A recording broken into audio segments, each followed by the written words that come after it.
During this coming summer, I hope to do a lot of backpacking, mountain biking, hiking, and exploring out in nature. I feel like I always enjoy being outdoors, and I notice that it makes me a lot more relaxed and puts me in a better mood. I like to challenge myself and push myself more in the wilderness than I do in any other part of my life. And recently I decided to do some research about how getting out in nature affects people.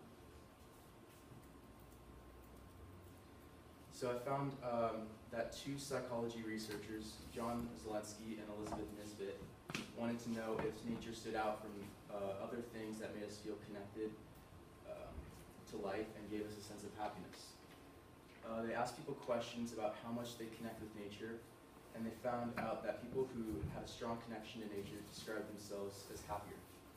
They found that this connection to nature was separate from other connections in people's lives and was actually a predictor of happiness regardless of other psychological factors.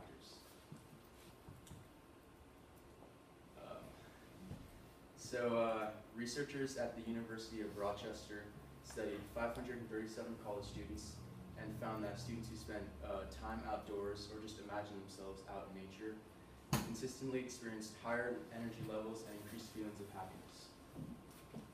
They found that being outside in nature for just 20 minutes a day had these effects. So according to Business Insider, there are 11 scientifically proven reasons you should go outside. There they are.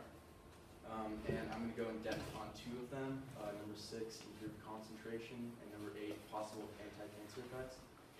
So the improved concentration, in one study, researchers worked to reduce participants' ability to focus.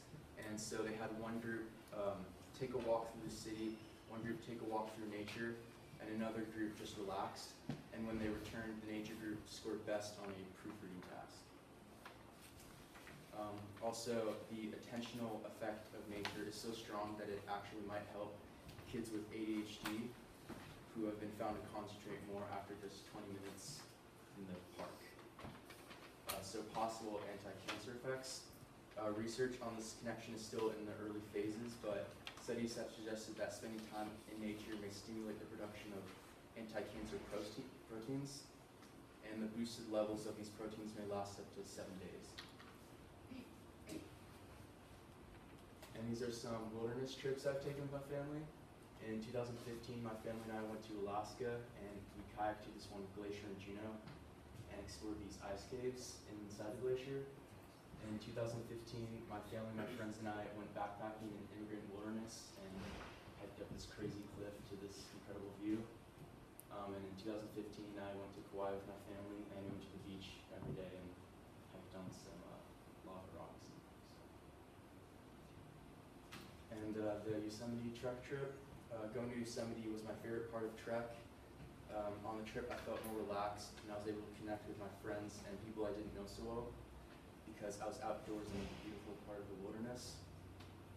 My favorite activity there was exploring the caves because I liked pushing myself to do something new.